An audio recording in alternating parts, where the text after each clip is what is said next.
Today, we are going to talk about the worst things that you can do as a teammate inside of Counter-Strike 2. As everyone knows, this is a team game, and at the end of the day, you are going to understand more ways to be an effective teammate and things to avoid while you're playing this game. But first, before we get into that, I do have to give you a message. Thank you to the sponsor of today's video, Skins Monkey. They are one of the greatest and easiest to use CS2 trading sites out there. You can swap out the skins you do not like for brand new ones that are so much more fresh. Even skins that are trade locked can be secured by adding them to your backpack. The greatest thing about the site is that you can buy skins for so much cheaper with a 35% deposit bonus when you use my code, COJO. Make sure to check out the freebie section where you can get a free skin just by completing tasks. On top of the bonuses, you also get a $5 bonus when clicking the link in the description. Alright, so let's talk about some things to avoid when you're being a player in this game, when you get into a random match. The first thing that I want you to do to avoid being a bad teammate is stop no-comming, right? And before I get into this, I want to preface that all of these bad ways of playing, all these bad teammate types, I have probably been this person multiple times throughout my career at one point. And, I can give you this advice from someone who has been each of these people. We all are human. We all suck sometimes. And it's just the honest advice at the end of the day. But if you don't use your mic inside of Counter-Strike, you're not going to be able to help your teammate understand the big picture of what's going on around the map. If you're no-comming, it's going to frustrate you because you're seeing things in your screen that you could rely to your teammate. You see things that they don't, and then you're not going to be able to give them that information to help them make solid plays, right? So what is this going to do? This is going to lead to a culture, an environment on your team for that game where people just can't trust each other. They don't know what's going on, and they have to play very selfishly. When I get into these games, I play with other top players in the region. We 2Q, we 3Q. The hardest games are not because we are struggling, but because our random teammates are literally just not communicating and not doing things properly. And also, when I'm tilted, when I've had bad games on the day, I can fall into this trap of not telling the random players what to do, how to, where the enemies are going, what I think is happening, and everyone's just gonna play a lot worse when this happens. So use your mic to communicate, because if you don't, it's just gonna set your team up for failure. Now, the second teammate that you need to avoid being is being toxic, right? Just being that toxic teammate. And again, guilty. We're all guilty. This video is not just a finger pointing session. I've been the teammate everyone I play with. Everyone's been the teammate at some point. There's sometimes where we're just toxic and negative, but if you can limit that as much as possible and rage to yourself, it is going to be the best for you and your team overall, right? If something's going on, you witness your teammate just whiff the easiest kills of his life and on a very important round, and you just start screaming at him about how bad he is, like, dude, you suck, you're awful at the game, what are you doing, you're throwing this game for us. All he's gonna do is get angry, even more angry. All he's gonna do is start getting mad. And honestly, when people act like that to me, when I'm playing the game and they're just so toxic for no reason, I honestly start to want to lose, right?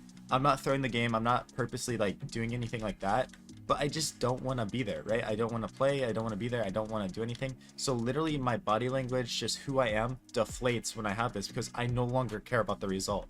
If you want to act like that, if you want to treat people like that, cool, we'll lose this game and I'll just move on to the next game, right? We never want that to happen. So when you see this, negativity, this bad things going on, horrible plays, this choking, all this stuff, you have to stop being toxic to them and flaming them, and instead just say it to yourself, right? Now, a little plug right here. If you guys want to catch me live, I stream every single weekday on twitch.tv/CojimoCS. You can watch me. I try so hard. There is times, like I said, I fail at this a lot, right? But rage to yourself. And when you're on stream, it's hard because you got people watching you and it's still bad. But for those of you that don't stream, that just play the game, rage to yourself. Just keep it inside. And as soon as you use your mic in game, use it to be productive and make a plan, right? It's horrible when, you're just taking out all of your anger from life or from games prior or in the game on your teammates who are just going to perform worse. You're gonna lose a lot more games when you're toxic like that, trust me.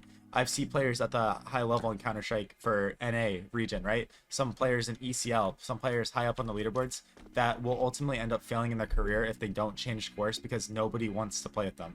Nobody wants to be around these people because they're so miserable, so toxic. You're just hurting yourself with opportunities and it's not fun, right? So we can all do a little better, be a little more positive with that, and yeah, it'll lead to winning more games, trust me, because I've been on both ends of the spectrum, and it's crazy how many games you can win just by being nice and, providing positive energy to your teammates. Okay, so the next type of teammate that I want you to avoid being is the opposite of the no-commer. I need you to stop being the teammate that relies so heavily on someone talking every second of the round. I get into these games and some of the players just need someone to hold their hand throughout the entire round, and that's great if you're in a team environment and you just want to be the player that's being told what to do 24/7. But when you are in a pug environment or a matchmaking game, you have to have self-sufficiency and be able to make your own decisions without needing communication, right? At the end of the day, my face cam's blocking it, but you have a radar. You have a radar to look off of. You could be in a game with no comms and still be able to be self-sufficient, right? We don't want games with no comms. We want effective, good communication, but you're not always going to be able to control your teammates. And there's going to be times where you just got to make plays by yourself or just understand what's going on the map. If I'm just on A site here on Inferno, I'm playing A, I can look at my radar at the top left. You guys can't see it. If I see 5 dots on B side of banana, right, running up to B side, I'm just rotating. I don't need to sit there and be like, guys, what's going on? What's going on? What's happening? Because I'll have pugs where, maybe I'm this B player and I'm literally in the middle of like fighting 5 dudes. I'm spraying them down. They're flashing. They're doing all these things, and I'm like dropping smokes.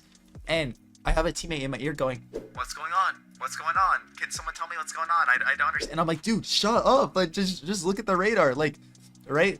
So obviously, like, we can have teammates that have good communication, but in the heat of the moment in pugs and matchmaking, I don't have time sometimes to push the talk button while I'm doing all these like movements and stuff. If I'm in a team environment, I'm just speaking it. Guys, they're rushing me down B, they're doing this. But if I'm in a pug, you can't just be overly reliant on comms, right? So I know it's hard because we just went from no comms to overly relying on comms, but it's just like you gotta be self-sufficient. You gotta be self-sufficient if you ever want to succeed in that type of environment, right? That is my biggest advice to you. You could play the game muting everybody and still be able to understand and move around the map. Like, trust me, you can. The radar is so big, just playing off information, sounds, everything, great. So learn how to do that, you'll be better. Check out the other videos on my channel if you need help with stuff like that, learning how to play off radar and everything. We've got so many videos helping you with that.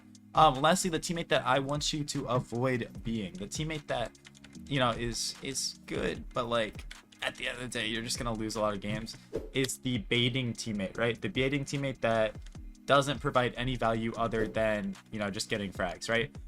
There's a time and place to bait, right? Especially if you're the higher level player in the lobby, it does pay off to be alive and kind of trade your teammates out and do that kind of thing. That can be fine in moderation.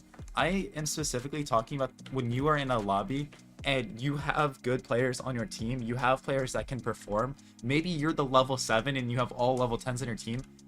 It is not your job to bait. Like, I can't stand like seeing this, right?